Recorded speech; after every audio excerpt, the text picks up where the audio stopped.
আমরা কৃষক, আর ভিজাই যাবে না বারবার। কেন এত কষ্ট? দেখেন ভাই, প্রতিদিন হচ্ছে ঝড়ার বৃষ্টি। এই ঝড়ার বৃষ্টি হওয়ার কারণে ধানে হয়ে যাচ্ছে ও দারুণ দুর্গতি। আমরা কেমন করে এই ধান মাঠ থেকে তুলব বাড়িতে?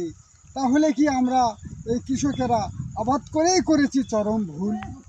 কেন ভাই, আমাদের কি হবে না কোনো জাতি আর কুল? আমরা কি পাবো না কোনো কুল?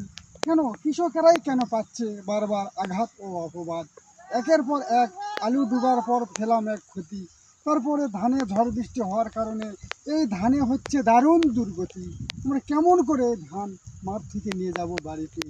সবাই বলে দেবেন ভাই, এই কৃষকের দুঃখ কতদিন আর খুন্ডিবে? কতদিন ধরে আমরা এই কৃষকেরা এই দুর্ভোগের মধ্যে থাকবো? আপনারা সবাই বলে দিবেন ভাই। ভিডিওটা সবাই শেয়ার করবেন ও কমেন্টে জানাবেন কৃষকের এই কষ্ট ও দুঃখ কতদিনে খুন্ডিবে ভাই। ধন্যবাদ।